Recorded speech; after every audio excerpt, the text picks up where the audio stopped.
minaret turc. Ah, ça, c'est le genre de minaret qu'on retrouve au Maroc. Ça, c'est le genre de minaret qu'on retrouve en Asie. Donc, il ne faut pas dire la mosquée, c'est extrêmement important. C'est vrai, au point de donner au minaret également cette importance, au point de vouloir créer un problème là où il n'y en a pas. Une mosquée peut ne pas avoir de minaret. Et ça ne l'empêchera pas d'être une mosquée, parce qu'au départ, la mosquée du prophète sallallahu alayhi wa sallam à Médine, cette mosquée n'avait pas de minaret. Et ce n'est pas le minaret qui fait la validité de la mosquée. Une mosquée peut ne pas avoir de minaret et être parfaitement valable. Ceux qui connaissent l'Europe savent très bien ça. Les musulmans ont beaucoup de problèmes pour construire des mosquées. Souvent, ce qu'ils font, ils louent des salles qui tiennent lieu de mosquée. Les gens les appellent même des salles de prière. Parce que les gens, ils viennent pour prier, il n'y a pas de minaret, il n'y a pas de dôme, il n'y a pas de haut-parleur, il n'y a rien, parce qu'on ne leur permet pas de le faire. Donc ça, c'est de l'architecture, tout simplement, qui peut répondre à la culture de celui-ci, à la culture de celui-là. L'islam n'impose pas qu'on mette un minaret quand on construit une mosquée. Puisqu'il s'agit de la mosquée, alors quels sont les usages particuliers qu'on peut faire d'une mosquée en islam? Sur cette question, entre notre pratique et la réalité de l'islam, il y a un énorme fossé. Vraiment, il y a un énorme fossé. Dans l'islam, la mosquée est le centre. Et en tant que centre, la mosquée joue plusieurs fonctions. La première fonction, qui est celle la plus connue de la mosquée, c'est là-bas qu'on vient accomplir les prières obligatoires. On est là dans le culte. On parlait tout à l'heure de mariage. La mosquée, c'est également un lieu où on peut venir sceller les mariages.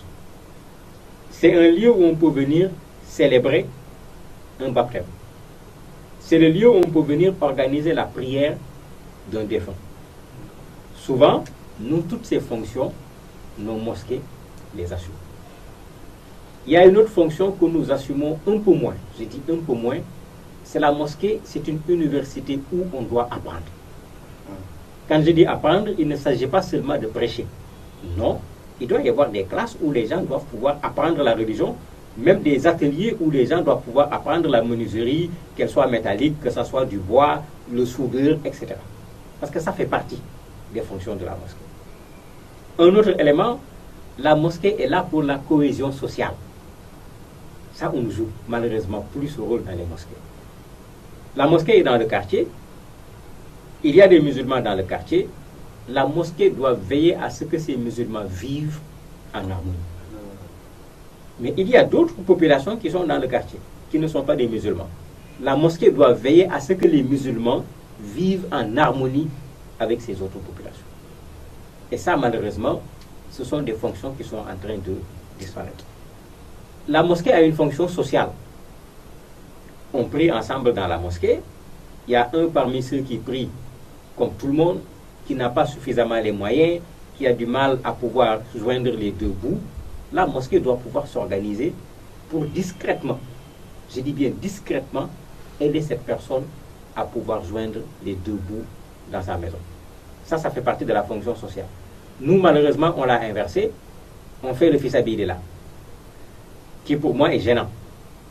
La mosquée peut s'organiser autrement, de sorte que quand quelqu'un est dans la difficulté, les gens peuvent savoir de qui il s'agit, quel est véritablement son problème, et l'organisation sociale de la mosquée va permettre de résoudre ce problème. Parfois même personne n'est au courant du problème qui a été résolu. Personne ne sait le problème de qui on a résolu. Parce que c'est le prophète qui disait, sallallahu alayhi wa sallam, donner avec la main droite sans que la main gauche ne soit au courant. Alors que quand on demande à la personne, lève-toi à faire fils-sabilillah, c'est un peu humiliant d'un point de vue islamique. La mosquée également est le centre où les gens doivent se réunir. Le prophète l'a fait, sallallahu alayhi wa sallam, plusieurs fois.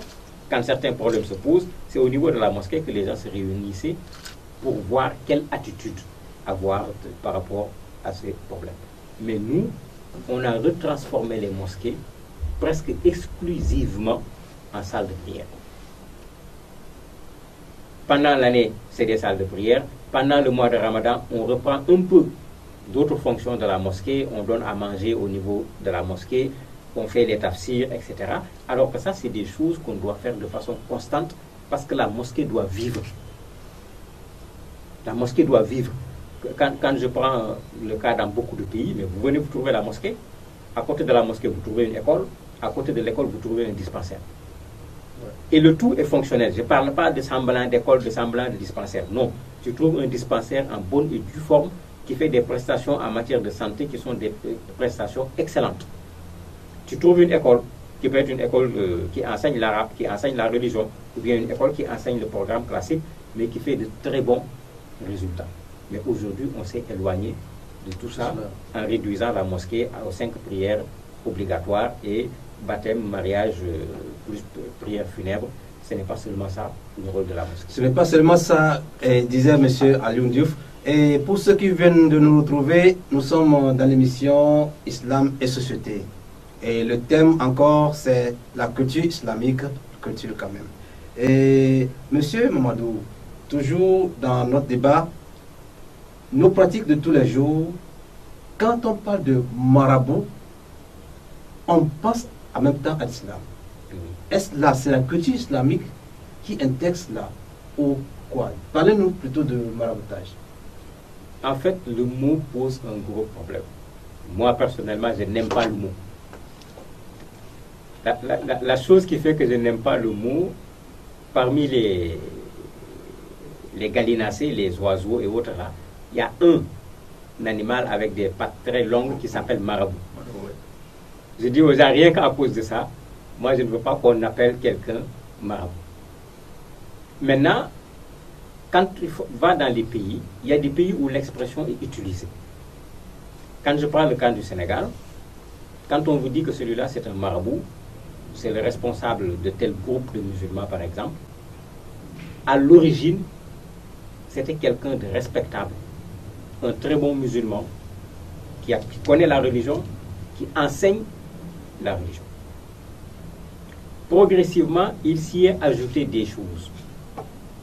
Parmi les choses qui s'y sont ajoutées, certains parmi nous, en devenant musulmans, sont rentrés dans l'islam avec leurs pratiques culturelles, puisqu'on parle de culture.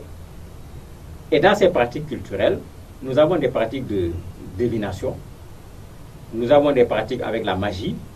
Certains sont rentrés dans l'islam avec. Et le résultat, c'est que maintenant, celui-là qu'on considère comme étant le marabout, on veut en même temps que ce soit celui qui est le porteur de nos pratiques traditionnelles. Donc je suis là, je veux voyager.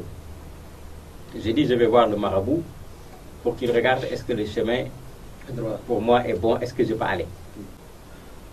Dans l'islam, quand tu décides de faire une telle chose, tu commets une faute extrêmement grave. Le prophète sallallahu alayhi wa sallam l'a interdit de façon catégorique. On ne doit pas aller voir les gens pour leur demander de se prononcer sur demain. Donc si je prends ma première définition du marabout, celui qui connaît la religion et qui enseigne la religion, un marabout ne doit pas faire une telle pratique. C'est une pratique qui est complètement haram. Il n'y a pas de discussion là-dessus. Même le musulman ordinaire ne doit pas aller consulter le devin, puisque la religion l'interdit de façon catégorique. D'autres pratiques qui posent plus de problèmes, c'est que certains, de façon très intelligente, quand ils ont vu que la société dans laquelle ils vivent, les gens sont devenus des musulmans, et que malgré que les gens sont devenus des musulmans, les gens n'ont pas totalement abandonné les convictions culturelles, on a encore besoin d'aller vérifier certaines choses, ils ont essayé, entre guillemets, d'islamiser les pratiques magiques. Il te dit non, moi c'est vrai que je fais des choses, mais moi je le fais avec le Coran. Tu fais quoi avec le Coran? Exactement ce que le charlatan fait. Je viens le voir pour lui dire, bon, moi, il y a ce gars-là qui est avec cette fille, et moi je veux épouser cette fille, je veux que tu sépares ce gars avec cette fille. Il te dit, il va faire ça avec du Coran. Alors que quand tu lis le Coran nous enseigne que ceux qui séparent les gens, qu'est-ce que Dieu pense d'eux? Le prophète nous dit, sallallahu alayhi wa sallam, leur sanction, on va prendre des scies, on va les couper de la tête jusqu'aux hanches, de sorte que chaque partie du corps va tomber d'un côté. Est-ce que cette pratique peut être faite au nom de l'islam? Celui qui le fait, ce n'est pas un marabout, c'est un charlatan. De la même manière, les questions d'élection, les questions de pouvoir, les questions de concours et d'examen. On va voir celui qu'on appelle le marabout pour pouvoir réussir à un concours, à un examen, avoir un poste ministériel, etc. Dans l'islam, ça ne se fait pas. Mais ici, la confusion vient du fait que on a celui qui était là dans notre culture, qu'on allait voir quand on était dans ces situations à problème, que l'islam a dit il n'existe plus, nous avons transféré cela chez l'imam ou bien chez le marabout, parce que ça dépend des pays. Dans des pays on dit le marabout, dans d'autres pays on dit l'imam. Et maintenant cette pratique qui est du shirk, qui est une pratique qui n'est pas du tout reconnue par l'islam, qui est exactement la même pratique que la pratique des charlatans, c'est ça qu'on appelle maraboutage. Pourquoi? Parce que c'est le marabout qui le fait et les gens ont voulu distinguer la même pratique faite par le charlatan et la même pratique faite par le marabout. Mais le fait de dire maraboutage, le fait que ce soit un marabout qui le fait ne change rien